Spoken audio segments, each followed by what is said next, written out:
Goal, nation's leading institute.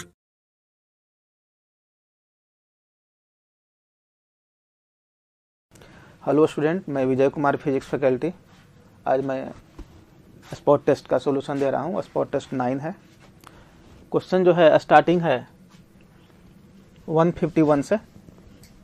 तो सबसे पहले देखिए, a particle execute SHM oscillate with a frequency दिया हुआ है। ये फ्रीक्वेंसी दिया हुआ है μ/2। Then the kinetic energy of the particle, kinetic energy पूछता है पार्टिकल का, उसका जो फ्रीक्वेंसी क्या होगा। तो याद रखिएगा कि फ्रीक्वेंसी काइनेटिक एनर्जी और पोटेंशियल एनर्जी दोनों चेंज करता है, और दोनों का फ्रीक्वेंसी जो होता है डिस्प्लेसमेंट का जो फ्रीक्वेंसी होता है उसका डबल होता है। इसमें हम लोग करेंगे, इसमें 2 से मल्टीप्लाइड कर देंगे तो फ्रीक्वेंसी म्यू, यानी कि इसका आंसर हो जाएगा 3 ऑप्शन करेक्ट है ये।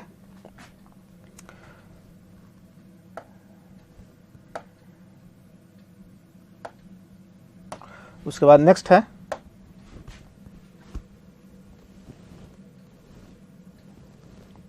152।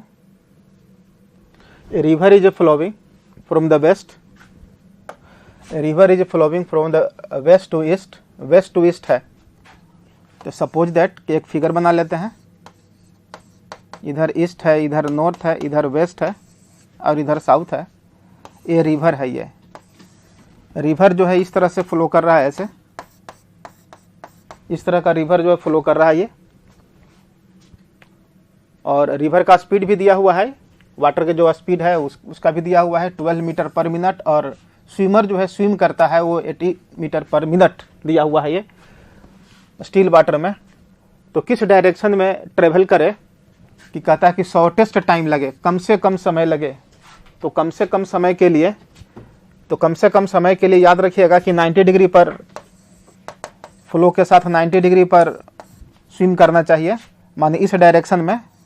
तब जा करके यहाँ तो पहुँचेगा नहीं, ड्रिफ्ट जीरो नहीं होगा, आ जाएगा यहाँ, लेकिन टाइम उस केस में कम लगेगा। तो इस केस में आंसर जो है 4 करेक्ट होगा। नेक्स्ट है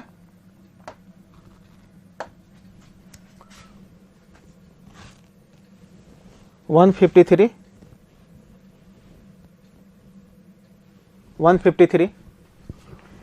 153 में a motor drives a body along the straight line with a constant force constant दिया हुआ है। ये फोर्स कांस्टेंट का मतलब हुआ कि ये फोर्स कांस्टेंट है। तो याद रखना है कि फोर्स कांस्टेंट का मतलब होता है कि एक्सेलरेशन भी कांस्टेंट होगा, क्योंकि मास तो कांस्टेंट ही है। पावर का जो फॉर्मूला लगाते हैं, पावर P, और टाइम के बीच दिया हुआ है ये, पावर और टाइम के बीच का ग्राफ ये दिया हुआ है। पावर और इसके बीच का ग्राफ यदि निकालना है तो force power equal to force into में V होगा। फोर्स कांस्टेंट है, V इजकल टू 80 लिख सकते हैं, यानी कि पावर डायरेक्टली प्रोपोर्शनल T का हो गया इस केस में। तो आंसर 1 ऑप्शन करेक्ट है। नेक्स्ट है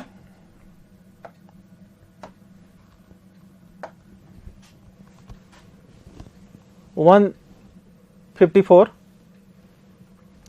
2 concentric metallic spherical cell are given equal amount of positive charge, then equal amount है पॉजिटिव चार्ज। जैसे मान लेते हैं कि ये दिया हुआ है और एक स्फेरिकल सेल ये दिया हुआ है, दोनों पर पॉजिटिव चार्ज इक्वल है।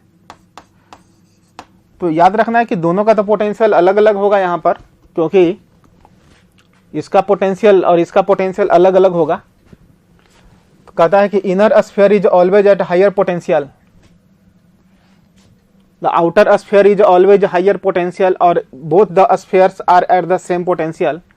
नो ऑप्शन जो दिया हुआ है यहाँ पर कि इनर पोटेंशियल जो होगा वो ऑलवेज हायर पोटेंशियल पर होगा, क्योंकि इसका जो पोटेंशियल जो होगा यहाँ पर अपने के कारण भी होगा और इसके कारण भी होगा, लेकिन इसका रेडियस जो है कम है, इसलिए सबसे इसका आंसर जो होगा 1 करेक्ट होगा ये, क्योंकि इनर का पोटेंशियल जो है सबसे ज़्यादा होगा।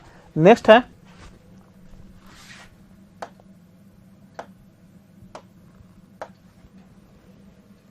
155। देखिए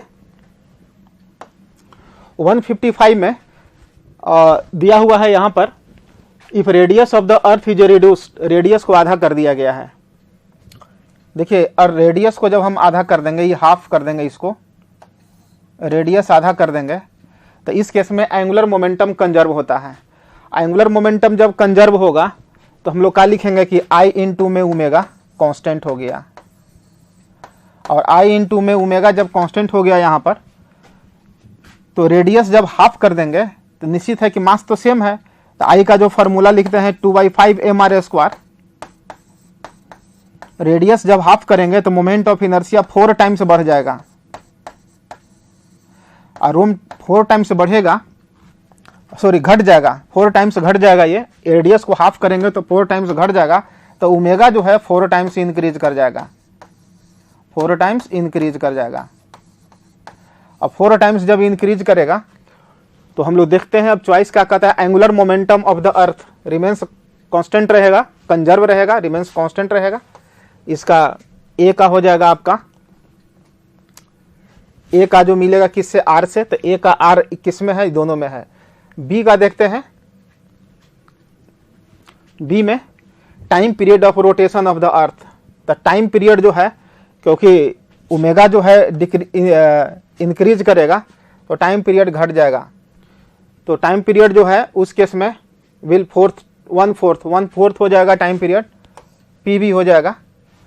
और तीसरा कहता है कि rotation kinetic energy, kinetic energy भी क्या हो जाएगा, काइनेटिक एनर्जी इंक्रीज कर जाएगा 4 टाइम्स, क्योंकि ओमेगा जो है बढ़ रहा है, इसलिए ऑप्शन जो है 2 करेक्ट होगा।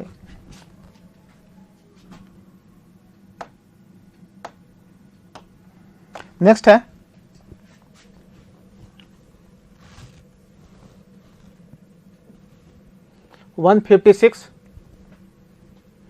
Laplace correction.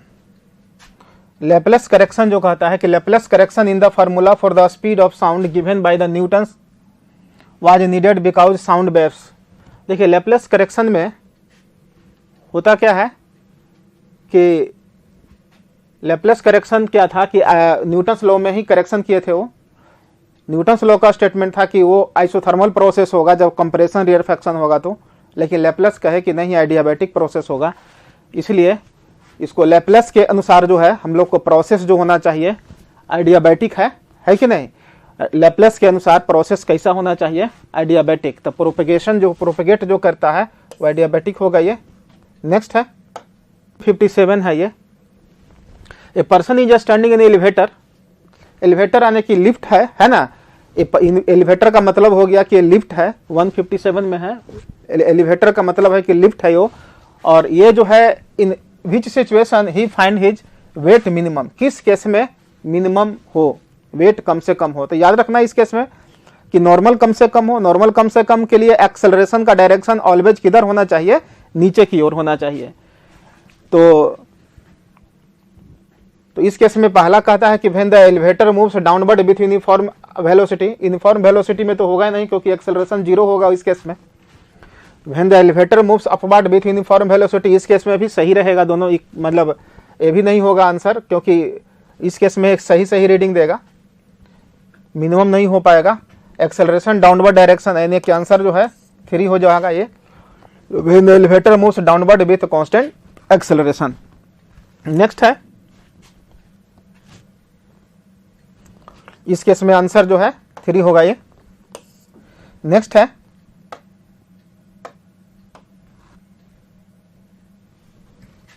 158 में देखिएगा, which of the following is not correct in uniform circular motion. Uniform circular motion में कौन करेक्ट नहीं है, तो यूनिफॉर्म सर्कुलर मोशन में करेक्ट क्या होता है, यूनिफॉर्म सर्कुलर मोशन में स्पीड कांस्टेंट रहता है और बाकी वेरिएबल होता है। पहला चॉइस है एंगुलर स्पीड रिमेन्स कांस्टेंट, ये भी होता है, स्पीड कांस्टेंट है तो एंगुलर स्पीड भी कांस्टेंट ही होगा, ठीक है। द वेलोसिटी रिमेन्स कांस्टेंट, नहीं, वेलोसिटी जो है वो कांस्टेंट नहीं रहेगा, क्योंकि वेलोसिटी उसका डायरेक्शन जो है कंटिन्यूअसली बदलते रहता है। और speed of the particle remains constant, acceleration of the always point toward the centre, ये भी चाहिए। गलत जो ऑप्शन जो है नॉट करेक्ट कहता है, तो नॉट करेक्ट में आंसर जो होगा आपका ये सेकेंड जो होगा नॉट करेक्ट होगा। नेक्स्ट है 59, in the following arrangement the mass of A 3 kg है। यहां पर देख लीजिए मास है 3 kg, इसका है 3 kg है ये, और ये बी जो है 5 kg का ही है। यहां का म्यू दिया हुआ है 0.4। पहले हम देखते हैं कि 40 न्यूटन लगाने के बाद ये मोशन में होता है कि नहीं होता, माने ऊपर स्लाइड करता है कि नहीं करता है। देख लेते हैं इसका मैक्सिमम एक्सेलरेशन, इसका यदि दोनों साथ साथ चलता है तो एक्सेलरेशन क्या है जरा देख लेते हैं। तो एक्सेलरेशन कितना होगा, जब मान लें कि साथ साथ चल रहा है तो 40 और बाई 8 टोटल 5 मीटर पर सेकंड स्क्वायर से ए इसको ले जाना चाहता है। लेकिन इसका मैक्सिमम एक्सेलरेशन है कितना, ए मैक्सिमम एक्सेलरेशन होता है म्यू इनटू में जी। तो मैक्सिमम कितना है, तो म्यू के वैल्यू हो जाए 0.4 और जी का वैल्यू 10 ले लेते हैं, तो ये 4 ही तक चल सकता है, 4 मीटर पर सेकंड स्क्वायर तक ही चल सकता है। और ये कितना तक ले जा सकता है, 5 तक, 5 तक। इसलिए क्या करेगा, यहाँ स्लाइड करेगा, और स्लाइड करेगा तो फ्रिक्शनल फोर्स कौन लग जाएगा, काइनेटिक। तो काइनेटिक जो फ्रिक्शनल फोर्स होगा ये फार्मूला होगा म्यू इनटू में एम जी, हॉरिजॉन्टल फ्लोर पर है ये, म्यू के जगह 0.4 और मास हो जाएगा 3 और जी का वैल्यू हो जाएगा 10 यानी 12 न्यूटन। 12 न्यूटन यानी ऑप्शन जो है फर्स्ट करेक्ट होगा। नेक्स्ट है, if the product of surface area and density is same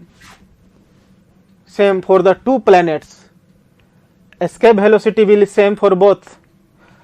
product, तो एस्केप वेलोसिटी का जो फार्मूला होता है, एस्केप वेलोसिटी का जो फार्मूला है V escape 2gm by R 2g m के जगह सरफेस एरिया के टर्म में लिखना होगा। तो इसका जो फॉर्मूला होता है 4 मास बराबर वॉल्यूम गुने में डेंसिटी बाई आर। अब देखिए एक आर कैंसिल हो जाएगा तो हो जाएगा 2g 4/3 पाई आर स्क्वायर गुने डेंसिटी बाई आर। इधर आर तो कैंसिल हो गया। अब देखिए 4 पाई आर स्क्वायर को एरिया है, इसको एरिया कहेंगे ये। यानी एस्केप वेलोसिटी का जो फॉर्मूला हो गया 2g/3 सरफेस एरिया इनटू में डेंसिटी। अब कहता है क्या, इस प्रॉब्लम कहता है, पहला स्टेटमेंट है कि if the product of surface area and density of the to sphere दोनों का सेम है, तो ये जो है एरिया जो है ये एरिया है, ये सेम है। तो ये सेम होने का मतलब है कि ये सेम होगा। तो पहला स्टेटमेंट करेक्ट हो गया आपका ये, माने ये जो स्टेटमेंट जो है करेक्ट है। दूसरा कहता है, सेकंड वाला के लिए चलते हैं, product of surface area and density is proportional to mass of the planet per unit radius. तो ये जब सेम है तो हम लोग लिख सकते हैं कि एस्केप वेलोसिटी का फॉर्मूला होता है √2gm/r 2gm/r। तो यहां पर प्रोडक्ट ऑफ सरफेस एरिया और density proportional to, second statement कहता है कि product of surface area and density is proportional to mass of the planet per unit area. Mass और area, mass of the planet per unit area जो है ना, जब ये जो है प्रोपोर्शनल होगा प्रोडक्ट ऑफ सरफेस एरिया, तो इसका जो फॉर्मूला हम लोग लिखे थे अभी ऐसे सोच लीजिएगा 2gm/r, और इसको हम लोग सो किए थे तो हो जाएगा 2g/3 into surface area into में रो। अब देखिए हम लोग कह सकते हैं कि प्रोडक्ट इसका जो है ये प्रोपोर्शनल इसका हो गया, ये भी कांस्टेंट है ये, तो ये दोनों का प्रोडक्ट क्या हो जाएगा, कांस्टेंट। इसलिए आंसर जो होगा 4 ऑप्शन करेक्ट हो जाएगा। ये 160 का आंसर हो जाएगा 4।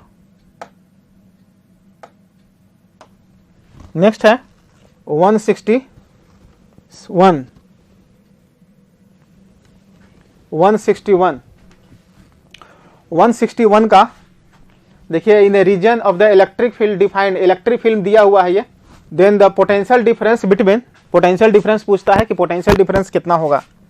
तो इलेक्ट्रिक फील्ड दिया हुआ है तो पोटेंशियल डिफरेंस कितना होगा। तो इंटेंसिटी का जो फॉर्मूला है यहाँ पर पहले दिया हुआ क्या है देख लेते हैं, 2i plus 4j plus 3k। ए पर 0 0 है और बी पर दिया हुआ है तो पोटेंशियल डिफरेंस पूछता है। तो पोटेंशियल डिफरेंस जो होता है dv equal to minus E dot D R, ऐसे भी सोच सकते हैं, हालांकि पार्शियल डिफरेंशिएशन होता है। आने की लिख सकते हैं कि दोनों साइड इंटीग्रेट करेंगे तो minus E dot D are को 3 कंपोनेंट लिख सकते हैं कि dx i plus dy j plus dz k, ऐसे कर सकते हैं इसको। और इसके साथ ई के साथ रख करके डॉट कीजिएगा तो आ जाएगा dx प्लस ये हो जाएगा 4dy प्लस 3dz, इतना आ गया ये। अब इसका लिमिट देख देते हैं, क्योंकि ए तो 0 है और बी का रखिएगा लिमिट, ये हो जाएगा 0 0 से इसका है 135 तक, है ना। और ये हो जाएगा यहां पर ए से बी तक, V B minus V A निकालना है यहां पर।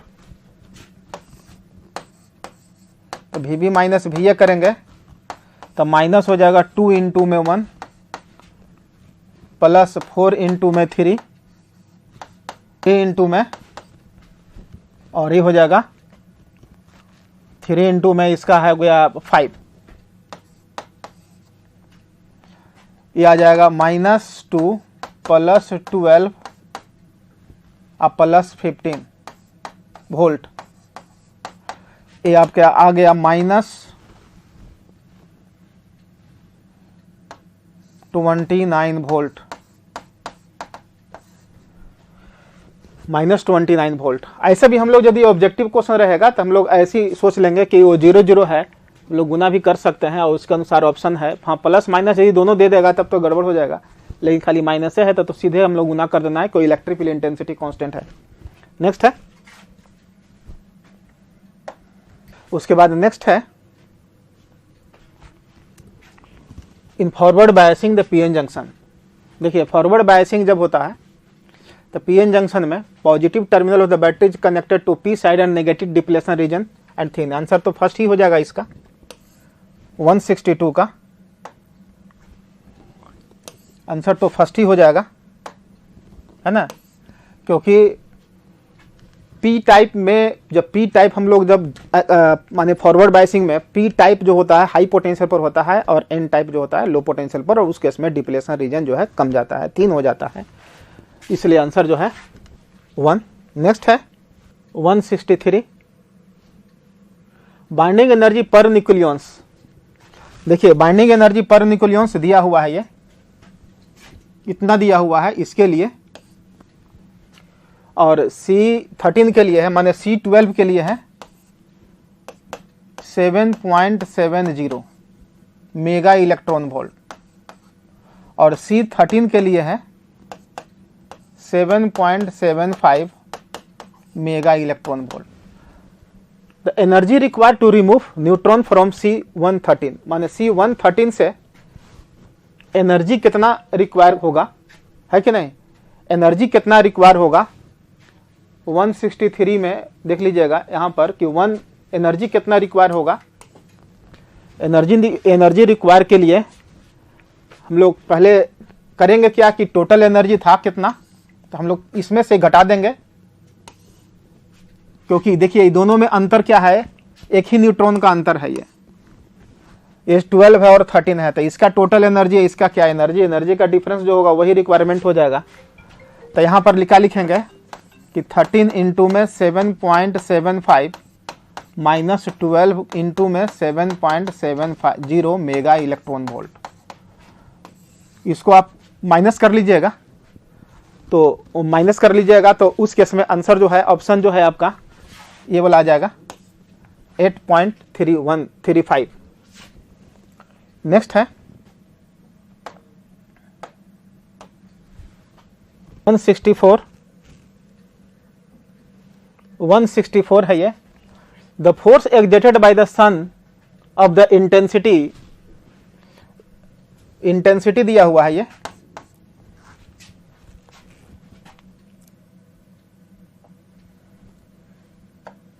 इंटेंसिटी दिया हुआ है, I बराबर हो जाएगा 0.5 वाट पर मीटर स्क्वायर, है ना। उसके बाद है reflecting surface of the aluminium sheet, area दिया हुआ है 10⁻³ मीटर पर सेकंड स्क्वायर। तो फोर्स पूछता है। देखिए प्रेशर का जो फॉर्मूला होता है 2I/c,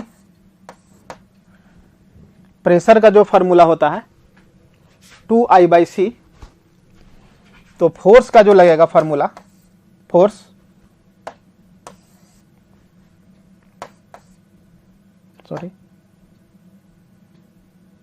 फोर्स जो लगेगा प्रेशर गुने में एरिया, तो हो जाएगा 2I/c इंटू में एरिया। 2I का वैल्यू है 62605, एरिया दिया हुआ है 10⁻³ और है 3 इंटू 10⁸, इतना न्यूटन। इसको सॉल्व करिएगा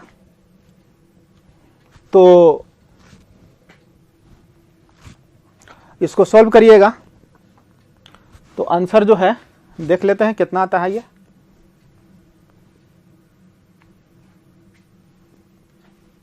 1 पॉइंट समथिंग आ रहा है, 1 पॉइंट समथिंग आ जाएगा। आंसर हो जाएगा इसका फर्स्ट,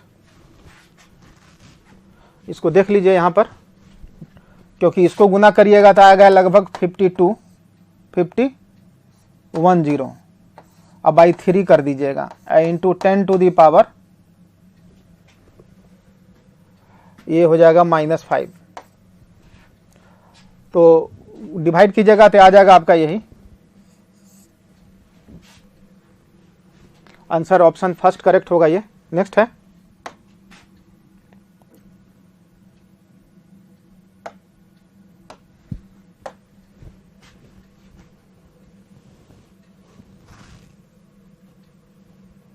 165 नंबर देखिएगा। 165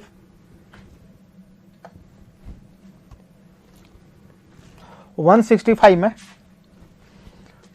फिगर दिया हुआ है, सेंटर दिया हुआ है, मतलब ये रेडियस दिया हुआ है इसका C1, मतलब इसका रेडियस दिया हुआ है। देखिए एक का R1 दिया हुआ है 20 सेंटीमीटर है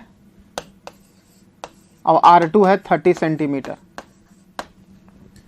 R1 R2 दिया हुआ, ये दोनों सिवने लिखा गया है, लेकिन एक का C1 होगा दूसरा का C2 होगा। ये भी 20 सेंटीमीटर है। रेडियस जो होगा इसका ज्यादा होगा, इस सरफेस का, तो इस सरफेस का रेडियस ज्यादा है तो इसलिए ये होगा, और इस सरफेस का रेडियस कम होगा क्योंकि ज्यादा कर्व है। ज्यादा कर्व होता है तो रेडियस जो है कम जाता है। फॉर्मूला हम लोग लिख सकते हैं, म्यू दिया हुआ है, दोनों का डायरेक्शन तो हम लोग को पॉजिटिव ही है। 1/f इजकल टू होता है mu -1, 1/r1 minus 1/r2। Sign के साथ रखना पड़ेगा, यानी 1/f इजकल टू 1.5 में से 1 घटा देंगे तो 1/2 हो गया ये, और ये हो जाएगा 1/20 माइनस 1/30। एलसीएम ले लेंगे तो ये हो जाएगा 60 और ये हो जाएगा 3 - 2। f का वैल्यू हो जाएगा 60 गुने 2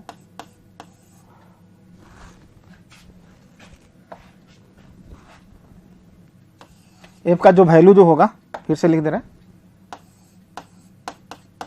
2 सेंटीमीटर यानी 120 है ना, 120 सेंटीमीटर होगा एफ का वैल्यू। नेक्स्ट है यानी ऑप्शन 4 करेक्ट है ये।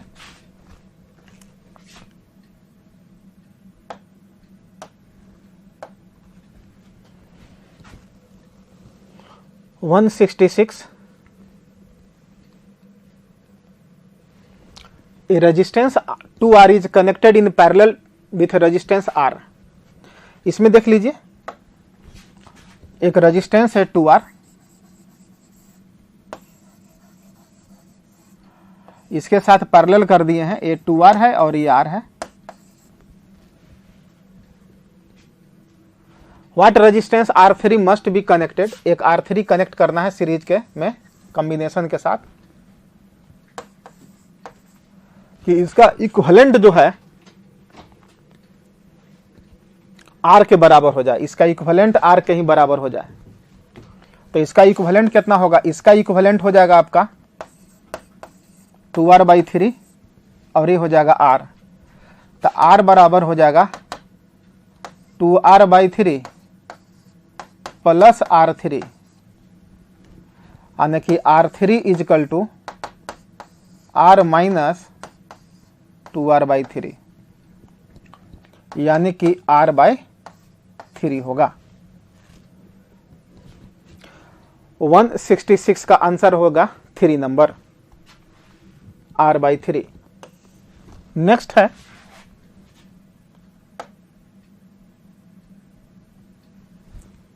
नेक्स्ट है 167। 167 जो है क्वेश्चन कहता है कि P and E denote the linear momentum and energy of photon then wavelength is increase. देखिए फोटोन जो है, फोटोन के लिए जो वेवलेंथ जो होता है लैम्डा, ये भी लिख सकते हैं। फोटोन के लिए जो वेवलेंथ जो होगा लैम्डा h/p लिख सकते हैं। और फोटोन के लिए एनर्जी के टर्म में यदि लिखिएगा तो E इजकल टू hc/λ, तो लैम्डा इजकल टू hc/e। याद रखना है कि ये जो फार्मूला होता है h/p, यहाँ पर हम लोग ऐसे नहीं लिख सकते हैं, माने फोटोन के लिए p² इजकल बराबर p के जगह √2m/e नहीं लिख सकते हैं। अब कहता है कि दोनों इंक्रीज कर रहा है, वेवलेंथ इंक्रीज करेगा, तो वेवलेंथ इंक्रीज करेगा तो मोमेंटम डिक्रीज करेगा और इधर एनर्जी भी डिक्रीज करेगा, इसलिए ऑप्शन जो है 4 करेक्ट होगा इसका।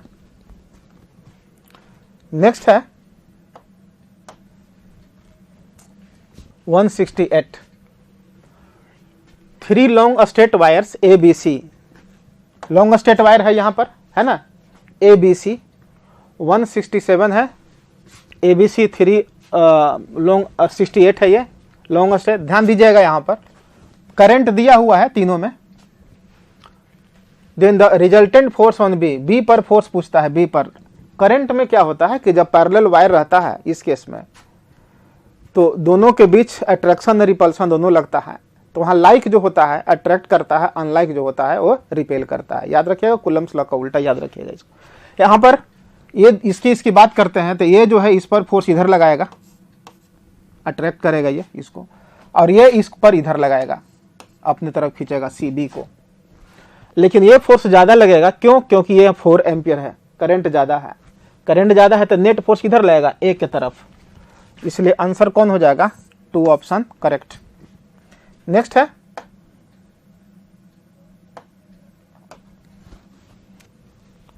169। Magnetic susceptibility is negative 4। Magnetic susceptibility negative किसका होता है? तो मैग्नेटिक ससेबिलिटी नेगेटिव जो होता है, ये नेगेटिव जो होता है मैग्नेटिक ससेबिलिटी डायमैग्नेटिक मटेरियल का होता है, ये नेगेटिव होता है। फेरोमैग्नेटिक के लिए तो पॉजिटिव होता है, लेकिन बहुत ज्यादा होता है। फेरोमैग्नेटिक के लिए पॉजिटिव होता है लेकिन बहुत ही ज्यादा होता है। ये पारा का भी पॉजिटिव होता है लेकिन 0 और 1 के बीच में होता है, मतलब कम होता है ये। इसलिए डाई का ही डायमैग्नेटिक मटेरियल का ये नेगेटिव होता है। नेक्स्ट है देखिए 170 है, in a YDAC the central bright fringes can be identified, central bright ही खाली मिले उसके लिए it is narrower than the other bright fringes as it greater intensity than the other bright fringes, है कि नहीं, ग्रेटर। उसके बाद कहता है यहाँ पर as it is wider than the other bright fringes, other से नहीं, सभी ब्राइट फ्रिंग्स का जो है YDAC में विड्थ जो होता है वो सबका सेम ही होता है। वाइट लाइट का हम लोग यूज करेंगे सिंगल वेवलेंथ, तो खाली सिर्फ सेंट्रल ब्राइट ही मिलेगा, उससे हम लोग कर सकते हैं। इसलिए इसका आंसर जो होगा आपका 4 ऑप्शन जो है करेक्ट है, ये 4 ऑप्शन करेक्ट है ये। नेक्स्ट है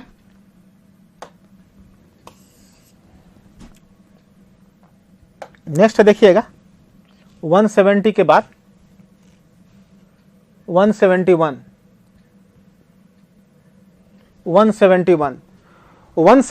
जो है 171 जो है इस केस में कहता है कि सीरीज RC सर्किट है, इसमें सीरीज है RC सर्किट है ना, RC सर्किट है connected to the alternating voltage source, consider 2 situation, 2 situation देखना है।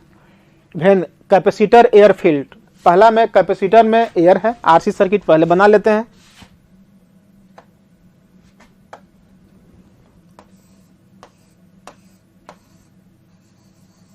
RC सर्किट हो गया ये, और AC सोर्स है ये। इसका Z का जो फॉर्मूला होगा ऐसे सोच लीजिएगा, √R² प्लस 1/ωc का स्क्वायर।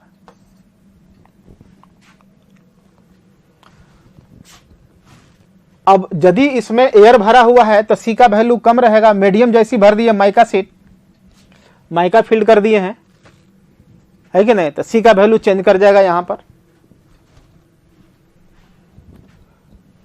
तो C का वैल्यू चेंज कर जाएगा और IRMS जो होगा VRMS by Z, VRMS by Z। हम लोग यहां से देखेंगे कि एयर फील्ड है और फिर माइका फील्ड है ये। एयर जब फील्ड कर दीजिएगा तो C का वैल्यू माइका सीट में यहाँ पर Z का वैल्यू, E का वैल्यू बढ़ेगा तो Z का वैल्यू कमेगा, तो इसका वैल्यू क्या हो जाएगा, बढ़ जाएगा, इसका वैल्यू I का वैल्यू बढ़ जाएगा, क्योंकि माइका जैसी कीजिएगा तो इसका वैल्यू जो है बढ़ जाएगा, सॉरी C का वैल्यू बढ़ेगा, C का वैल्यू बढ़ेगा तो इसका वैल्यू घटेगा, इसका वैल्यू घटेगा तो ये का वैल्यू बढ़ जाएगा। तो इस केस में जब करंट जब बढ़ जाएगा तो वोल्टेज भी क्या हो जाएगा, बढ़ जाएगा। तो ए में केस में वोल्टेज क्या रहेगा, ज्यादा होगा। आंसर ऑप्शन 1 जो है करेक्ट होगा, 171 का ऑप्शन 1 करेक्ट। नेक्स्ट है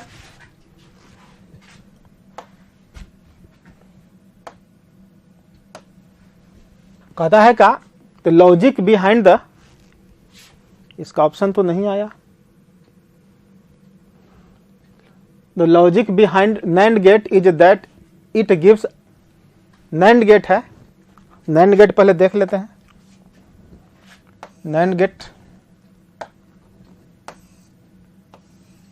ये NAND गेट है ये,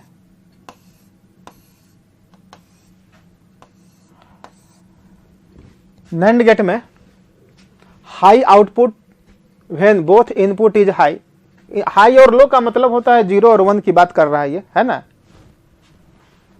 तो हम लोग इसका जो देख लीजिएगा कि x = होता है, इस तरह से होता है। तो हाई तभी मिलेगा जब ये 0 0 करिएगा या 1 0 कीजिएगा, तो हम लोग कहेंगे high output when both input are low. Answer हो जाएगा इसका सेकंड ऑप्शन करेक्ट हो रहा है। यहां पर इनपुट यदि लो करिएगा, है ना, इनपुट यदि लो कीजिएगा तब वहीं आउटपुट जो है ज्यादा मिलता है। यहां पर देख रहे हैं ना, इस तरह से ऑप्शन जो है 2 जो है करेक्ट होगा। नेक्स्ट है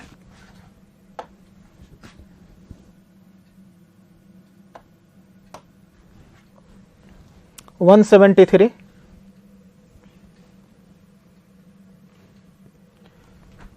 173 में है, मास दिया हुआ है, किसी भी बॉडी का मास दिया हुआ है 800 ग्राम है। केजी में 0.8 केजी कर देते हैं, इसलिए कर देते हैं, सॉरी केजी इसलिए कर देते हैं कि चॉइस जो है जूल में है, सब है, माने एसआई में है, इसलिए हम लोग को उसको कर दे रहे हैं। और वेलोसिटी दिया हुआ है भी 10I + 24J, ये मीटर पर सेकंड में है। काइनेटिक एनर्जी में तो हम लोग को स्पीड चाहिए ना, माने भाई का मैग्नीट्यूड चाहिए, तो v² = हो जाएगा 10k² + 24k²। तो काइनेटिक एनर्जी निकल गए यहाँ से, काइनेटिक एनर्जी हो जाएगा ½ mv², हाफ गुने 0.8 v² करेंगे 10² + 24k², इतना जूल आएगा।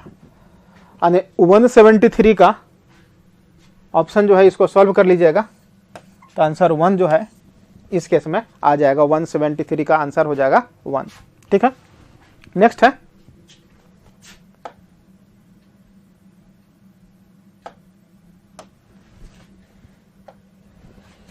वन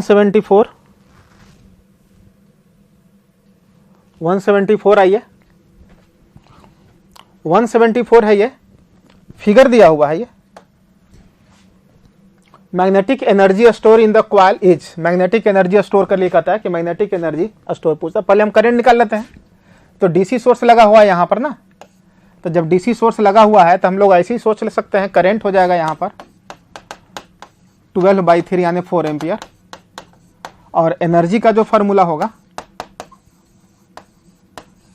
एनर्जी का होता है ½ LI², ½ L के जगह हो जाएगा 6 और 4k², ये हो जाएगा 3 इंटू में 16 यानी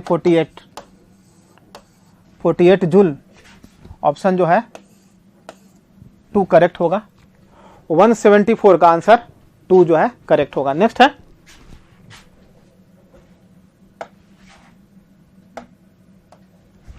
वन 175,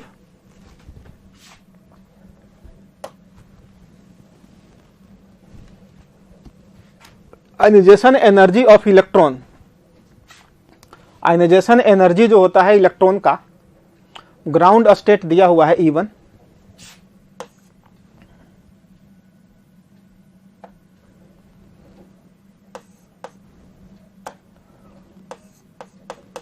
E1 दिया हुआ है 26.8 इलेक्ट्रॉन वोल्ट,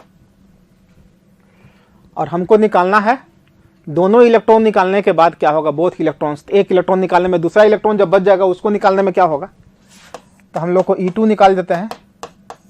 13.6 इंटू में 2k²/1, ये कितना आ जाएगा, 13.6 इंटू में 4, ये हो जाएगा 4,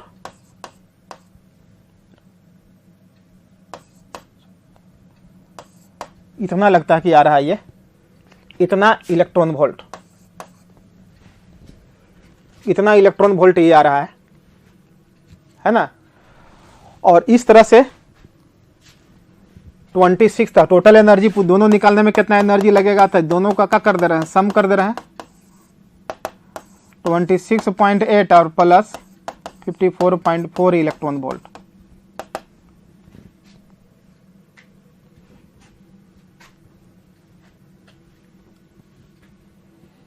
ये आ जाएगा 81.2 आ जाएगा। आंसर हो जाएगा इसका 4, माने इस केस में आंसर जो है इसका 4 हो जाएगा। नेक्स्ट है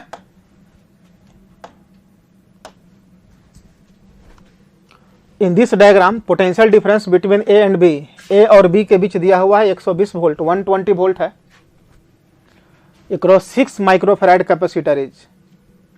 तो पोटेंशियल डिफरेंस 6 माइक्रोफैराड कैपेसिटर से निकालना है। 6 माइक्रोफैराड यहाँ पर है।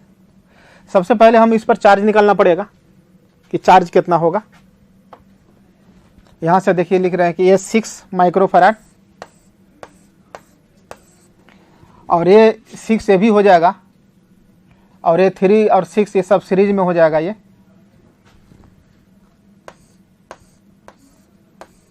दोनों को एक कर दिए हैं, यानी कि 6 है, ये 3 माइक्रोफराड है और ये 6 है और इधर 3 है, और इसके बीच का पोटेंशियल डिफरेंस दिया हुआ है 120 वोल्ट। पहले इसका इक्विवेलेंट निकाल लेते हैं, कितना आएगा। इक्विवेलेंट निकाल रहे हैं तो ये 6 और 6 का इक्विवेलेंट हो जाएगा 3, और 3 और 3 तीनों क्या है आपका सीरीज में है, तो इक्विवेलेंट हो जाएगा 3/3 1 माइक्रोफराड। तो टोटल जो चार्ज होगा Q हो जाएगा C हो जाएगा 1 और वोल्टेज है 120, यानी 120 माइक्रोकूलम चार्ज आ गया। यहाँ से 120 माइक्रोकूलम 120 माइक्रोकूलम इंटर करेगा। तो अब पूछता है कि इसके क्रॉस वोल्टेज कितना होगा, इसके क्रॉस वोल्टेज। तो V इक्वल टू होता है Q/C। Q तो हो जाएगा 120 माइक्रोकूलम और ये है 6 माइक्रोफराड। माइक्रो से माइक्रो कैंसिल हो जाएगा, ये 20 वोल्ट। वोल्टेज जो हो जाएगा इसका 20 वोल्ट, माने 176 का आंसर जो है 1 होगा।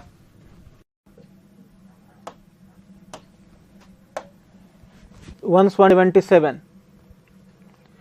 177 में है करंट एंड वोल्टेज इन AC। करंट दिया हुआ है और वोल्टेज दिया हुआ है, दोनों दिया हुआ है AC के लिए। तब क्या होगा, करंट और वोल्टेज से हम लोग को मतलब नहीं है यहां पर। तब XC ग्रेटर देन XL नहीं, XC ग्रेटर देन XL नहीं होगा, क्योंकि करंट का फेज ज़्यादा है और वोल्टेज का फेज कम है। इससे हम लोग नहीं कह सकते हैं। कौन सर्किट है इसके बारे में तो दिया ही नहीं है, तो उस केस में हम लोग कह सकते हैं कि दोनों इक्वेशन तो सही है ही। ऑप्शन जो है बोथ 1 and 2 आर करेक्ट, ये भी सही है। ऑप्शन 2 और 2 यहां पर भी हम लोग कह सकते हैं। देख लीजिए कि करंट का फेज ज़्यादा है और इसका वोल्टेज का फेज जो है, करंट का फेज ज़्यादा है और वोल्टेज का फेज यहाँ π/4 देखिए यहाँ आ गया है, ये π/4 इधर आ गया है। तो करंट का फेज ज़्यादा होता है तो XC ज़्यादा है किससे, XL से तो होगा ही। फेज डिफरेंस है कितना जरा देख लेते हैं। यहाँ पर फेज डिफरेंस है π/2, फेज डिफरेंस है π/2, यानी कि R नहीं है, R इक्वल टू 0 है, इसलिए दोनों ऑप्शन करेक्ट होगा। यहाँ पर ऑप्शन 3 करेक्ट होगा यहाँ पर। नेक्स्ट है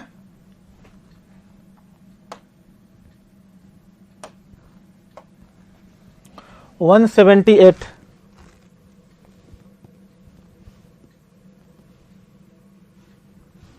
178 देखिए, 178 में कहता है कि it is easier to swim in sea water than the ordinary water because. Sea water और ऑर्डिनरी वाटर में क्यों, क्योंकि सी वाटर में होता क्या है कि डेंसिटी उसका ज़्यादा होता है, बायंसी फोर्स ज़्यादा लगता है। बायंसी फोर्स ज़्यादा लगता है तो तैरने में आसान हो जाता है। तो हम लोग देख सकते हैं यहाँ से, पहला है density of sea water is less, गलत हो गया ये। Density of sea water is higher than the density of ordinary water. यही ऑप्शन करेक्ट होगा 178 का। ऑप्शन 2 जो है करेक्ट होगा, ऑप्शन 2 करेक्ट होगा, क्योंकि डेंसिटी ज़्यादा होता है इसलिए तैरना आसान, क्योंकि डेंसिटी ज़्यादा होने के कारण बायंसी फोर्स ऊपर की ओर ज़्यादा लगेगा।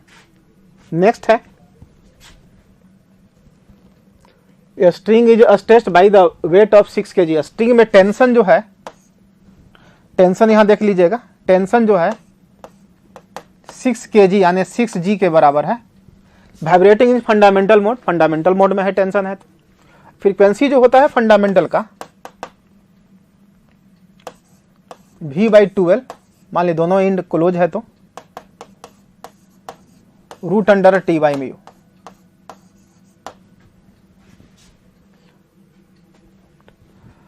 तो फ्रीक्वेंसी जो है वो डायरेक्टली प्रोपोर्शनल √अंडर टेंशन का होगा। अब कहता है कि कितना एडिशनल वेट उसमें डाले। Required to produce an octave of the first. Octave of the first का मतलब होता है कि फ्रीक्वेंसी डबल हो जाए। फ्रीक्वेंसी डबल होने के लिए टेंशन 4 टाइम्स होना चाहिए। अब 4 टाइम्स के लिए ये 20 मास कितना होना चाहिए, टोटल मास जो होना चाहिए, टोटल मास होना चाहिए इसका 4 टाइम्स, 6 × में 4 24 kg। तो कितना एडिशनल मास कितना होगा, एडिशनल पूछता है, additional mass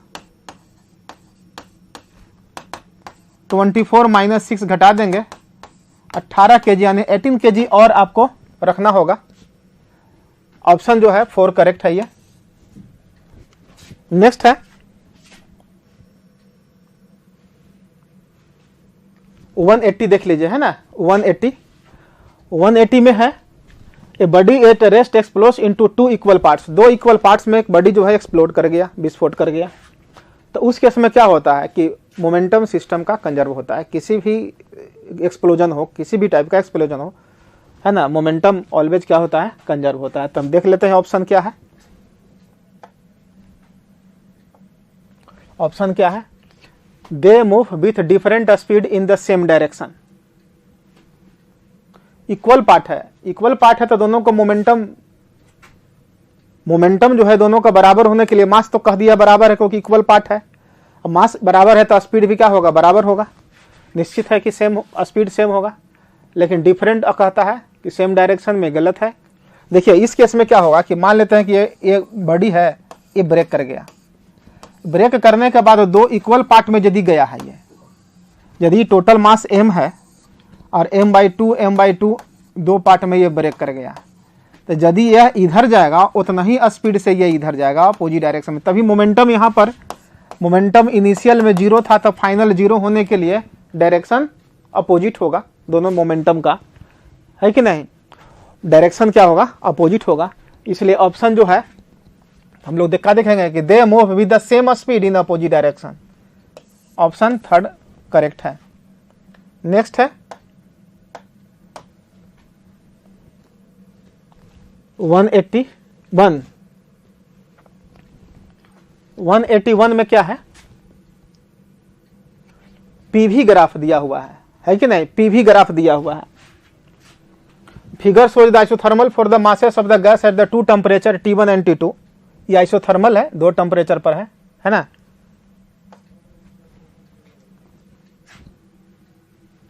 in the process state of the gas changes from A to B in A way that the change of heat delta Q 0 है। The process is, heat interaction 0 है। Heat interaction 0 किस में होता है, adiabatic में होता है, ये है ना, एडियाबैटिक में होता है। द प्रोसेस क्या होगा, तो प्रोसेस जो होता है ये एडियाबैटिक होना ही चाहिए, लेकिन ग्राफ जो है 181 में, इसका जो ग्राफ में है थोड़ा सा जो है चेंजिंग, मैंने स्ट्रेट लाइन कर दिया, होना चाहिए था थोड़ा सा कर्व इस तरह से, है ना, इस तरह से होना चाहिए था, लेकिन ये यहाँ पर 0 कर दिया है। आप सोचते होंगे कि यहाँ पर आइसोकोरिक होगा। आइसोकोरिक तो चॉइस में ही नहीं है भी, लेकिन यहाँ पर आइसोकोरिक में हीट इंटरेक्शन 0 नहीं होता है। इसलिए ऑप्शन जो है हम जब भी लगाएंगे तो यही लगाना पड़ेगा, ठीक है। नेक्स्ट है ऑप्शन 1 करेक्ट होगा इसका, एडियाबैटिक प्रोसेस। 182 आइए, 182 में आइएगा तो सबसे पहले यहां पर देख सकते हैं ये व्हील है जिसका मास है 50 kg, मास दिया हुआ है, sorry 50 kg। Radius of gyration दिया हुआ है 0.8 metre. Come to rest from a speed इतना revolution per second. Angular speed दिया हुआ है इनिशियल, मान लेते हैं रेवोल्यूशन पर मिनट। रेस्ट में हो जाता है, फाइनल 0 हो जाता है, जबकि टाइम जो लगता है 20 second. Assuming that retardation is uniform, the value of the retardation, retardation का वैल्यू पूछता है क्या होगा। रिटार्डिंग टॉर्क पूछता है, रिटार्डिंग टॉर्क पूछता है। तो सबसे पहले रेडियस हम लोग अल्फा निकाल लेते हैं। Omega equal to omega not plus alpha T, final 0 है। रेवोल्यूशन पर मिनट है, इसको हम लोग रेडियन में बदलना पड़ेगा, गुने 2 पाई अब बाई 60 रेडियन पर सेकेंड। ये कैंसिल हो जाएगा,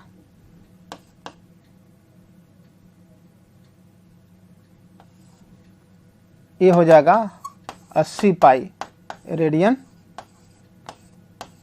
पर सेकेंड। यहां से हम लोग निकाल लेंगे कितना आ जाएगा, प्लस अल्फा इंटू 20, अल्फा हो जाएगा 4 पाई रेडियन पर सेकेंड स्क्वायर, माइनस होगा नहीं रिटार्डेशन, अल्फा निकल गया, आई निकल जाएगा यहां से। आई इजकल टू होता है एम के स्क्वायर, 8 इंटू में 0.8,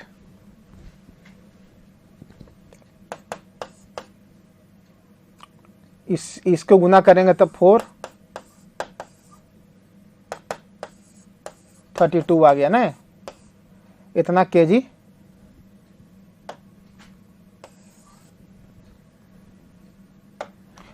केजी मीटर स्क्वायर, 32 आ गया ये। अल्फा भी दिया हुआ ये भी पता है, तो टॉर्क निकल जाएगा। टॉर्क का जो फॉर्मूला होता है आई अल्फा, 32 इंटू में 4 पाई, ये हो जाएगा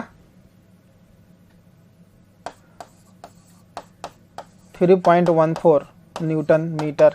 कितना आ जाएगा जरा देख लीजिए इसको, 182 का कितना जा रहा है ये, करीब करीब 400 के आसपास, 12 3 36, हाँ 400 के आसपास जाएगा ये, 402 में आ रहा है ये लगभग। आंसर जो होगा आपका ये 2 नंबर आ रहा है ये, लेकिन 440 भी है, कैलकुलेट कीजिएगा तो आ जाना चाहिए ये वाला आंसर 2। नेक्स्ट है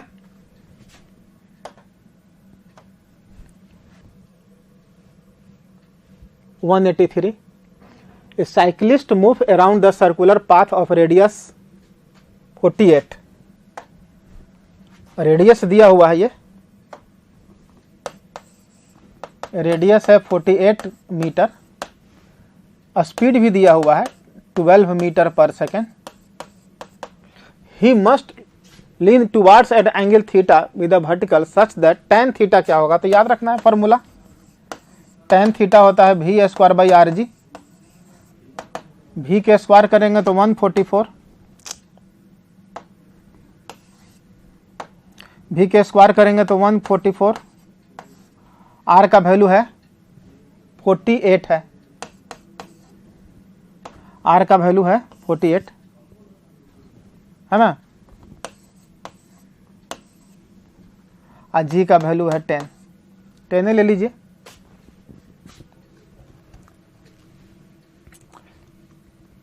आर जी इसको सॉल्व कीजिएगा तो ये कैंसिल हो जाएगा, 3 से लगता है कि जाएगा ये, है ना, तो ये हो जाएगा 3/10। इसका ऑप्शन जो है 4 करेक्ट होगा। नेक्स्ट है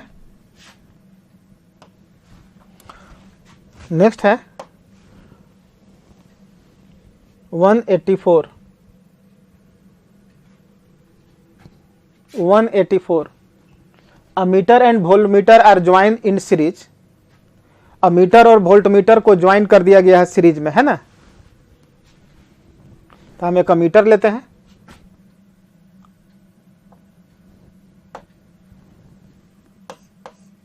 यह मीटर है और इधर वोल्ट मीटर है,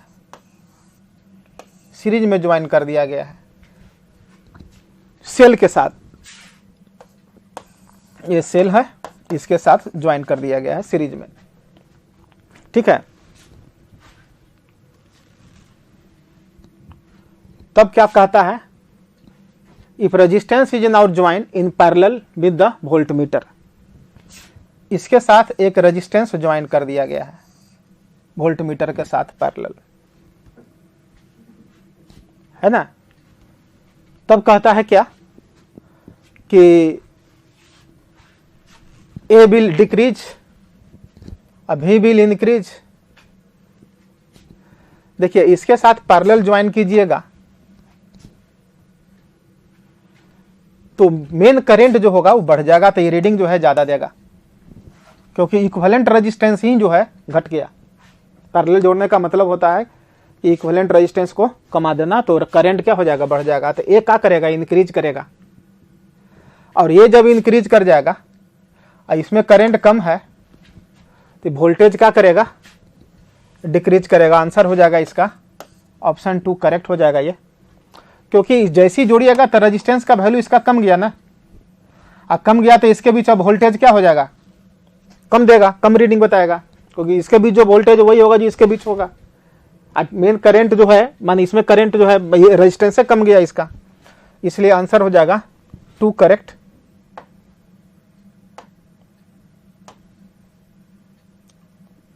नेक्स्ट है 85।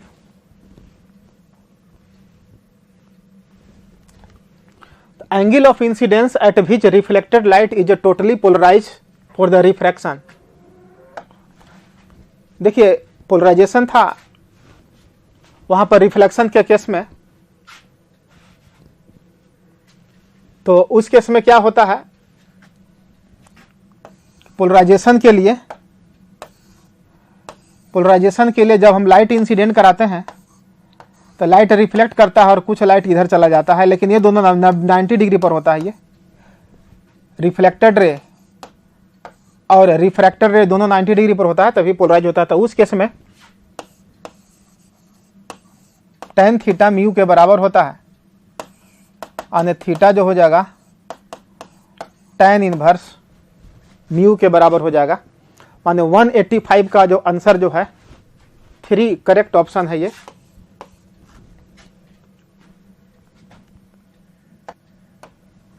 नेक्स्ट है क्वेश्चन नंबर है 186 देखिएगा, कहता है कि गैस हैज वॉल्यूम भी, pressure P, total translational kinetic energy, translational kinetic energy की बात बोलता है, तो total translational kinetic energy of all the molecules of the gas. तो देखिए कोई भी गैस हो उसका ट्रांसलेशनल डिग्री ऑफ फ्रीडम 3 ही होता है। तो पहला है 3/2 PV if the gas is a diatomic. ये भी हो सकता है कि डायटोमिक गैस मॉलिक्यूल्स का ट्रांसलेशनल काइनेटिक एनर्जी 3 होगा। 3/2 PV इफ द गैस है मोनोएटोमिक, मोनोएटोमिक का भी तो 3 होता है। 5/2 PV if the gas is diatomic, नहीं 5/2 PV नहीं होगा। चौथा कहता है फोर्थ ऑप्शन जो है 3/2 PV इन ऑल केसेस। इसमें सुटेबल जो चॉइस जो है यही 4 होगा, क्योंकि सिंगल चॉइस है ये, इसलिए कि कोई भी गैस ले लीजिए, चाहे मोनो लीजिए, चाहे डाई लीजिए, ट्राई लीजिए, उसका ट्रांसलेशनल डिग्री ऑफ फ्रीडम 3 ही होता है। इसलिए इसका ऑप्शन जो होगा 3/2 PV इन ऑल केसेस, यानी option 4 is correct. Question number 187 देखिएगा, 2 इनफॉर्म वायर ए और B of same material, same metal भी है, इक्वल मास दिया हुआ है, radius of A is twice that of B, radius A twice है B का, इक्वल मास है, total resistance of A and B when connected in parallel is, parallel में connect करेंगे तो टोटल रेजिस्टेंस क्या होगा। सबसे पहले रेजिस्टेंस में देख लेते हैं रिलेशन। रेजिस्टेंस का जो फॉर्मूला होता है रो इंटू में L/A, ऊपर नीचे एरिया से मल्टीप्लाइड कर देते हैं, एरिया के स्क्वायर, ये हो जाएगा वॉल्यूम बाई एरिया के square. Volume is equal to mass by density,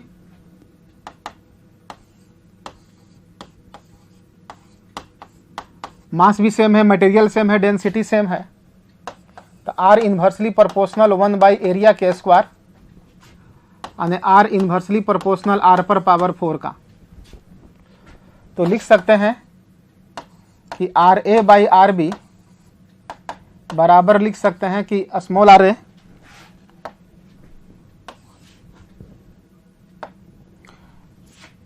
ये हो जाएगा आर बी बाई आर ए का power 4, are B R A के जगह 2 आर बी 1/16। यहाँ से आर बी जो होगा 16 आर ए हो गया, यानी कि आर ए जो होगा 16 बाई आर बी। अब इक्विवेलेंट कितना होता है, R equivalent R A into में R B by R A plus R B. ये हो जाएगा आर ए के जगह लिखेंगे 16 by R B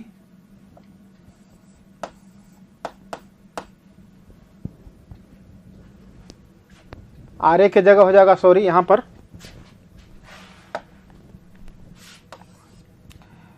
R A के जगह आर बी बाई 16। तो यहां पर जो है यहां पर आर ए के जगह पर R B by 16 I into में R B by 16 I plus R B. तो यहाँ पर आर बी बाई 17 यानी आर इक्विवेलेंट जो होगा आर बी बाई 17 हो गया। ये इसमें देख लीजिएगा, सेट करके देखना पड़ेगा कि क्या आर बी का वैल्यू इतना रखेंगे तो इक्विवेलेंट ही हो सकता है कि नहीं। ऐसी चेक करना है, आर बी का वैल्यू ये रखेंगे तो इक्विवेलेंट ही हो सकता है कि नहीं। एग्जैक्ट आंसर यहाँ से नहीं निकलेगा, आपको चॉइस से चलना पड़ेगा इस क्वेश्चन को। आर बी का वैल्यू यदि रख दे सकते हैं 136 तो ये जो है 8 ओम आ जाएगा, यानी कि ऑप्शन 3 करेक्ट होगा। नेक्स्ट है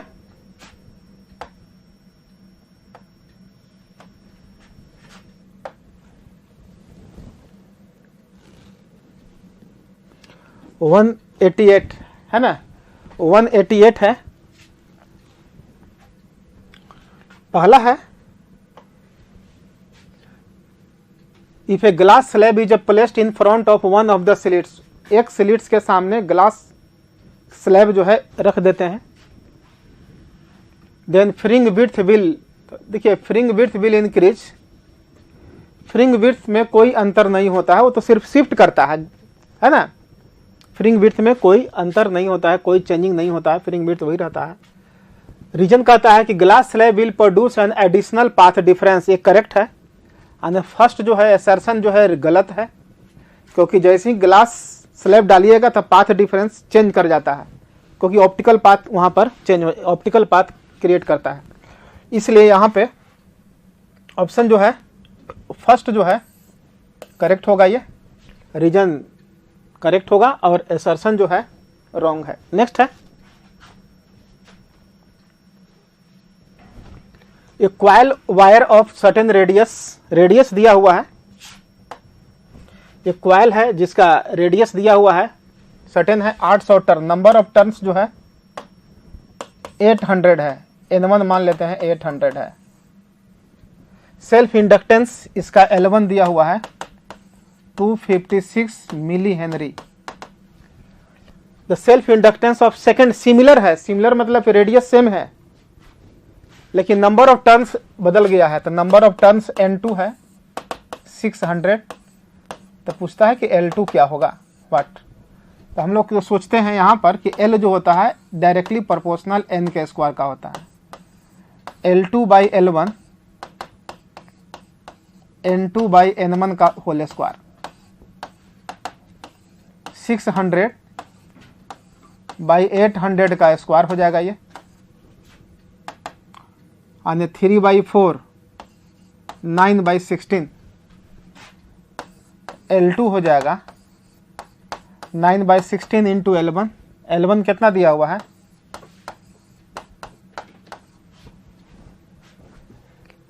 यहां पर इसको डिवाइड कर सकते हैं, इसको हम लोग डिवाइड कर सकते हैं, है ना।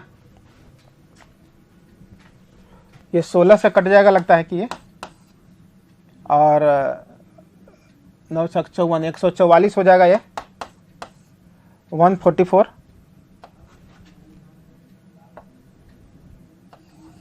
144 होगा ये मिली हेनरी। आंसर 2 करेक्ट होगा। नेक्स्ट है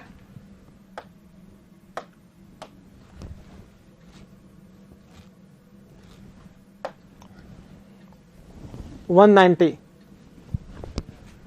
consider the circular loop having current I।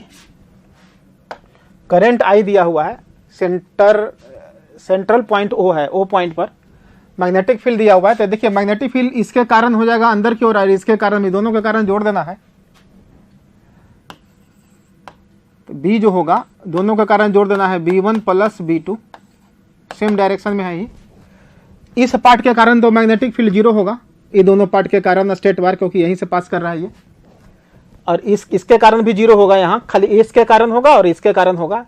ये जो एंगल जो बना रहा है ये 90 डिग्री है, और ये जो है 3π/2 माने 270 डिग्री है, और ये π/2 है। हम लोग को फार्मूला रख देते हैं, सेट कर देना यहाँ पर, μ0/4π I/r इंटू में ये वाला छोटा वाला लेते हैं 3π/2 प्लस ये लेते हैं बड़ा वाला μ0/4π I/4r, I इंटू में π/2। इसी को सॉल्व कर लेना है, इसी को सॉल्व कीजिएगा तो आंसर आपका आ जाएगा 4 13μI/32r, μ0 होगा ये 32r, इसलिए आंसर हो जाएगा इसका ऑप्शन 4 करेक्ट होगा। नेक्स्ट है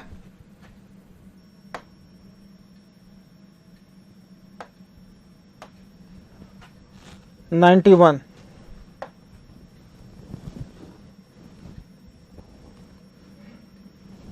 In the given circuit, find voltage across 18 ohm resistor।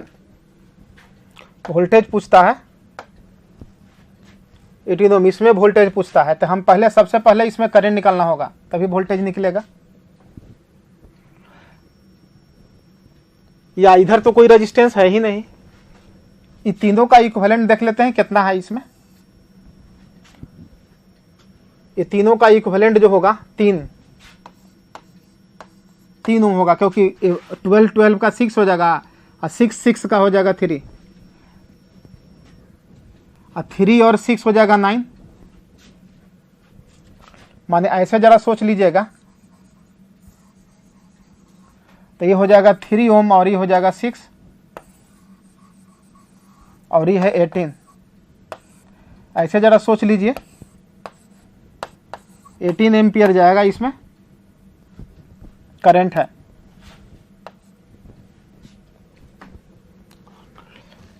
ये तो फिर 9 हो गया ना,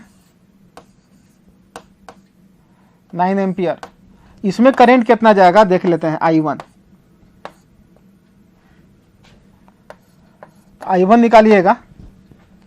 इसमें करंट निकालना है तो ऊपर चलेंगे 9 प्लस 18 इंटू में 18 मेन करंट, ये हो जाएगा 9/27 इंटू में 18 एम्पियर। ये 3 से कैंसिल हो जाएगा, 6 एम्पियर जाएगा ये में। अब 6 एम्पियर करंट इसमें चल जाएगा, तो इसके क्रॉस वोल्टेज निकालिएगा।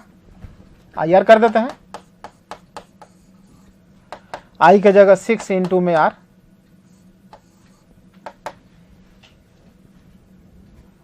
और इस केस में इसका आंसर जो होगा 1 आ जाएगा। गुना करिएगा तो आ जाएगा यही। नेक्स्ट है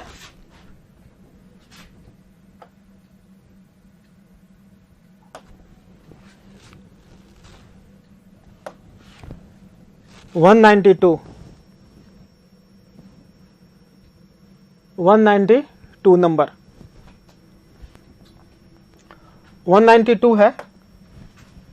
what is the magnitude of electric field intensity due to the dipole of the moment. Dipole moment दिया हुआ है ये P 4 × 10⁻⁻8 कूलम मीटर। कहाँ पर निकालना है? जहाँ पर डिस्टेंस है 0.5 मीटर पर। Centre of the dipole line joining angle जो बना रहा है 30 डिग्री। मतलब तो इसके लिए जो फॉर्मूला होता है इंटेंसिटी का,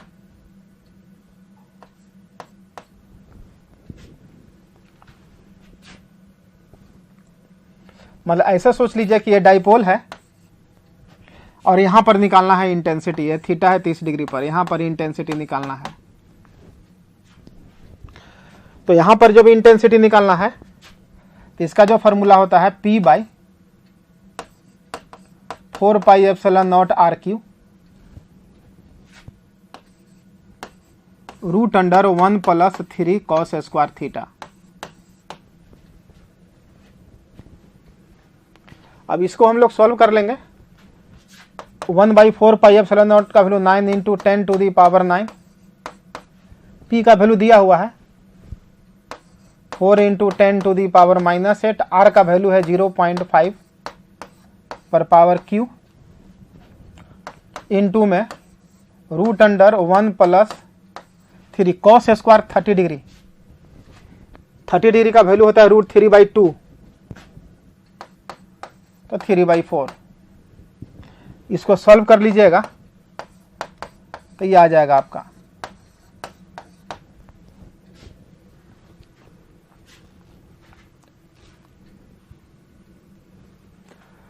तो ये जो है ऑप्शन जो है 2 जो है 192 का 2 ऑप्शन जो है करेक्ट है। नेक्स्ट है क्वेश्चन नंबर है 193। Uniform wooden plank of mass 600 kg and length 17 metre is floating on the still water with man of mass. Man का मास दिया हुआ है 80 kg is one end of the figure देख लीजिए। ये surface मान लेते हैं कि वाटर सरफेस है, ये इसी के ऊपर प्लैंक है। कैपिटल M मान लेते हैं 600 kg है ये, और एक एंड पर कोई मैन है, इसका मास जो है 80 kg है। इसकी लंबाई है सेंटीमीटर है। कहता है कि the man walk to the other end of the plank and stops. Man जो है यहां से यहां आ गया और स्टॉप कर गया, तो यहां से यहां जाएगा तो निश्चित है कि ये पीछे भागेगा, ठीक है ना। तो जब पीछे जाएगा तो पूछता क्या है कि the distance move by the man related to the water, water के रेस्पेक्ट में कितना आगे गया। तो हम लोग करेंगे क्या, जैसे मूव करेगा तो सेंटर ऑफ मास चेंज नहीं करेगा, जहां था सेंटर ऑफ मास वहीं के वहीं रहेगा। तो इसका मान लेते हैं कि x पीछे गया, प्लैंक्स कितना पीछे गया x, तो मैन आगे कितना जाएगा, मैन आगे कितना जाएगा 17 - x। तो हम लोग देख लेते हैं x का वैल्यू कितना हो जाएगा, तो m इंटू में x और स्मॉल m इंटू में 17 - x। m का वैल्यू है 600 इंटू में x,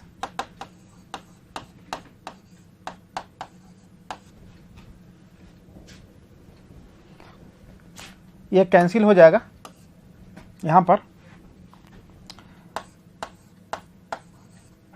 ये 2 से कैंसिल हो जाएगा, ये 4 से ये 2, देख लीजिए कितना आता है 34 - 2x।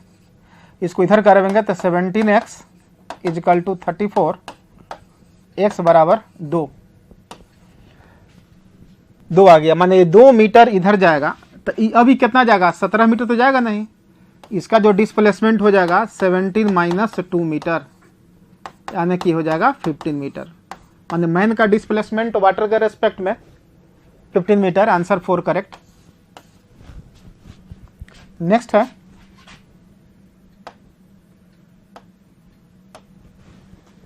194।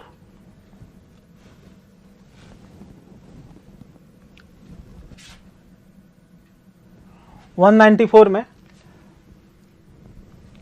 n का वैल्यू दिया हुआ है 8000। लिटिल ड्रॉप है, छोटा सा ड्रॉप है जिसका डेंसिटी भी रो है, सरफेस टेंशन T है and specific heat capacity C है।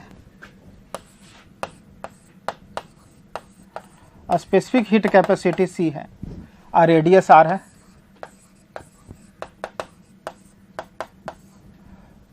Coalesce to form a single drop of radius capital R, माने छोटा छोटा ड्रॉप मिल करके बड़ा ड्रॉप बन जाता है। तो एनर्जी क्या करेगा, रिलीज करेगा, क्योंकि पहले सरफेस एनर्जी ज़्यादा था, सरफेस एरिया ज़्यादा था, अब बाद में एरिया कम गया है, तो एनर्जी रिलीज करेगा और उसी एनर्जी से उस बिग ड्रॉप का टेम्परेचर बढ़ेगा। तो पहले तो ये निकालना पड़ेगा कि एनर्जी रिलीज कितना किया। रिलीज जो करेगा वो ms डेल्टा टी के बराबर कर देना है, या डेल्टा थीटा जो भी कहिए, चेंज इन टेम्परेचर।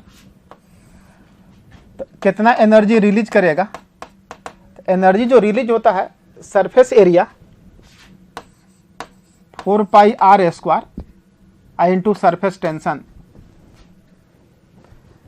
n है, n से गुना कर देते हैं, माइनस 4 पाई r स्क्वायर इंटू में सरफेस टेंशन। बड़ा वाला का तो रेडियस R ही है, छोटा वाला का स्मॉलर है। इसमें से T कॉमन ले सकते हैं, T हो जाएगा 4 पाई r स्क्वायर इंटू में n माइनस 4 पाई r स्क्वायर। अब क्या करते हैं कि 3 से हम लोग मल्टीप्लाइड कर दे रहे हैं दोनों साइड,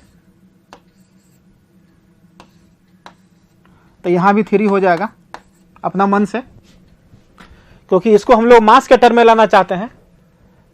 डेंसिटी के टर्म में तो फिर आ जाएगा, क्योंकि मास के टर्म में रहेगा तो डेंसिटी आ जाएगा, है ना। इसको RQ यदि कर दे तो 3T RQN by 3R minus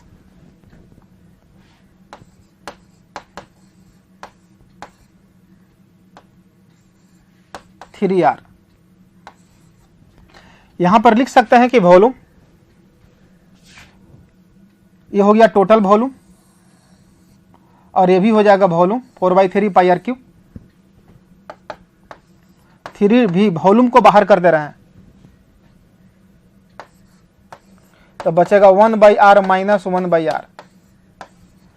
volume is equal to लिख सकते हैं मास by density, 3Tm by rho 1/R minus 1/R। Change in जो हीट जो निकलेगा, एनर्जी रिलीज करेगा, वो ms डेल्टा टी, m से m कैंसिल हो जाएगा, यहां से डेल्टा टी निकल जाएगा। Change in temperature 3T by C into में रो 1/R माइनस 1/R।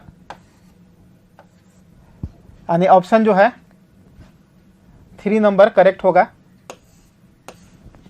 194 का।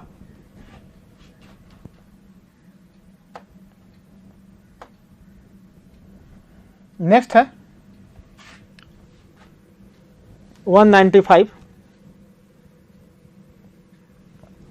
Length and radii of the 2 rods made of the same materials. The length and radii of the 2 rods made of the same material are in the ratio. Length और material same है, यानी resistivity same है। Length का ratio दिया हुआ है L1/L2 2/3 है, और रेडियस का रेशियो है R1/R2 1/3 है। Temperature difference between the ends of the two rods in the same, temperature difference same है, यानी delta T1 by delta T2 same है। Then the steady state, the amount of the heat flowing per second, माने heat flowing per second का ratio, heat flowing का जो formula होता है delta Q by delta T, K into में area, temperature difference by length. कहता है कि सेम मटेरियल है, यहां पर मटेरियल सेम बोल दिया है तो थर्मल कंडक्टिविटी सेम होगा, टेम्परेचर डिफरेंस भी सेम कह दिया है। इसका मतलब है कि ए डायरेक्टली प्रोपोर्शनल होगा ए बाई आर का, सॉरी एल का, और ये डायरेक्टली प्रोपोर्शनल होगा R² बाई एल का। माने हीट जो फ्लो करेगा delta Q by delta Q T directly proportional R² by L का होगा। तो दोनों का रेशियो निकाल लेते हैं। रेशियो किसका किसका निकालना है, delta Q by delta T 1 में और 2 में, दोनों का रेशियो पूछता है। तो ये तो R1/R2 का होल स्क्वायर होगा और इंटू में L2 बाई L1 का हो, बस स्क्वायर इसमें नहीं होगा क्योंकि स्क्वायर तो ऊपर सिर्फ R में है। R1/R2 दिया हुआ है 1/3, तो 1/9 और इंटू में L2 बाई L1 होगा 3/2, ये हो जाएगा 1/6, 1/6 हो गया ये। तो 1/6 जो है 195 का 1/6 जो है, आंसर देख लीजिए कौन है, ये वाला नेक्स्ट है 196।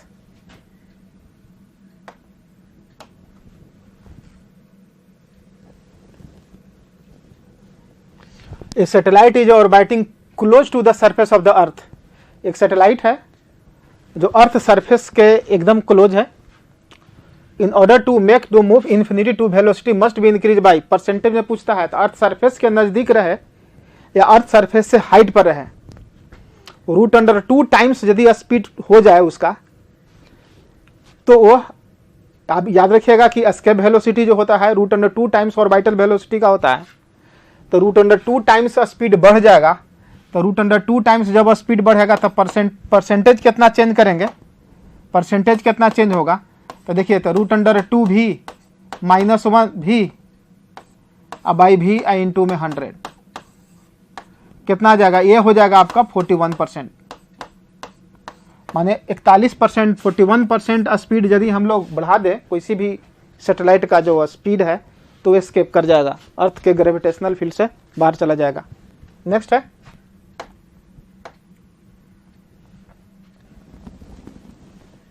197। Two discs have the same mass and thickness. Two discs have the same mass and thickness. Their mass भी सेम है और thickness भी सेम है।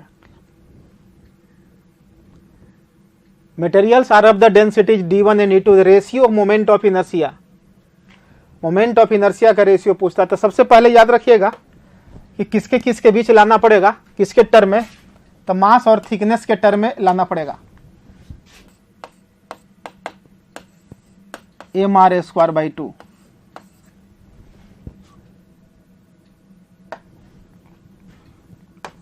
मास बराबर लिख सकते हैं कि वॉल्यूम गुने डेंसिटी, तो r² बराबर m बाई वॉल्यूम गुने डेंसिटी इंटू थिकनेस। r² बराबर क्या हो जाएगा, m by pi D into में x। r² के जगह पर यहां रख देते हैं, r² के जगह पर रख सकते हैं हम लोग, है ना। m/2 r² के जगह m by pi D into में एक्स। अब यहां पर देख सकते हैं कि मास सेम है, थिकनेस भी सेम है, तो मोमेंट ऑफ इनर्शिया जो होगा डायरेक्टली प्रोपोर्शनल 1/d का, इन्वर्सली प्रोपोर्शनल d का, तो I1/I2 बराबर लिख सकते हैं d2/d1। ऑप्शन 2 करेक्ट होगा। नेक्स्ट है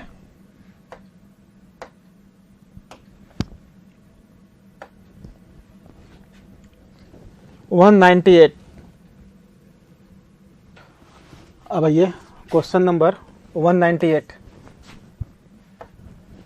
198 जो है कहता है कि dimension of reactance due to capacitance are the same.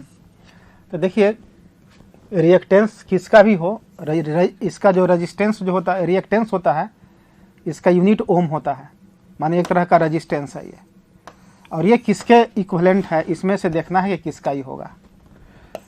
तो H जो है याद रखिएगा कि H को हम लोग प्लांक्स कांस्टेंट लेते हैं।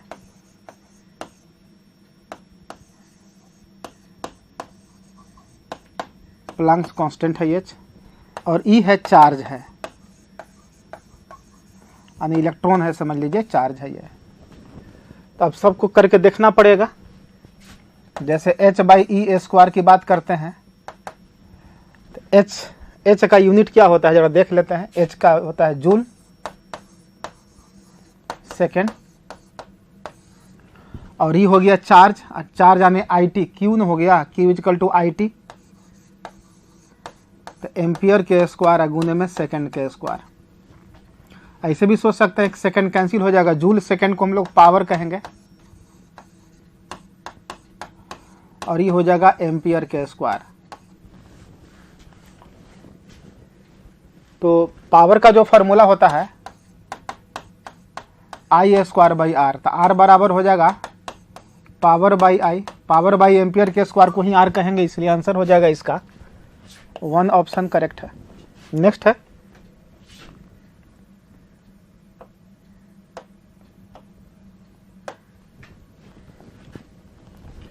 (199).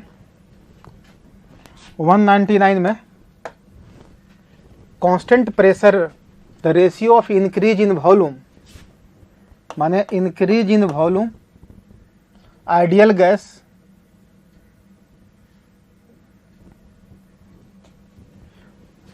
The ratio of increase in volume of ideal gas per degree यानी per kelvin temperature to volume, ये पूछता है।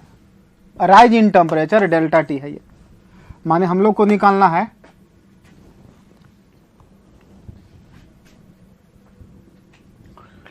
The ratio of increase in volume of the gas per degree rise in temperature by to the volume, मान ये निकालना है कि ΔV by V ΔT, इसका वैल्यू निकालना है। डिफरेंशियल फॉर्म में दिखेंगे तो dV बाई V dt निकालना है, इसका वैल्यू क्या होगा। तो आइडियल गैस के लिए चलते हैं, फार्मूला का लिखते हैं कि PV बराबर nRT।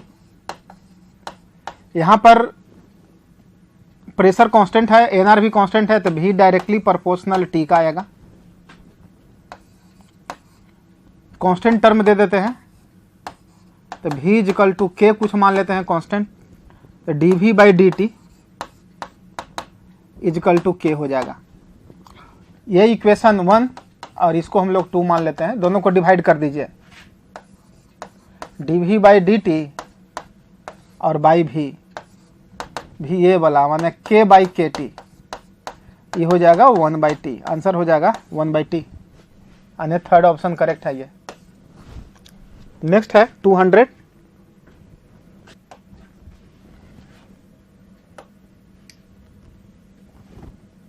200 है ये, लास्ट क्वेश्चन है ये। An object is placed at a distance u from an equiconvex lens. Equiconvex lens है ये, such that the distance between the object and the real image is minimum. Object और real image के बीच का distance जो है minimum है, तो निश्चित है कि ये 2f इधर होता है और इधर 2f पर, ऑब्जेक्ट 2f पर रखते हैं तो ऐसा होता है, क्योंकि मिनिमम डिस्टेंस होता है 4f। तो ऑब्जेक्ट डिस्टेंस कितना होना चाहिए, तो u कितना होना चाहिए 2f। आंसर होगा 3 ऑप्शन करेक्ट है ये। यानी ऑब्जेक्ट डिस्टेंस पूछता है, minimum distance between object and image पूछता तो 4f होता।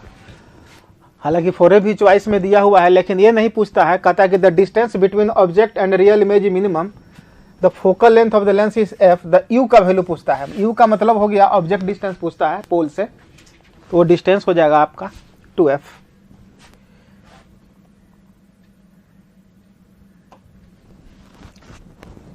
ये था आपका 50 क्वेश्चन का सॉल्यूशन, और आप लोग इसको अच्छे से देखिएगा, जहाँ कन्फ्यूजन है आप लोग मिला लीजिएगा आप लोग। Thank you.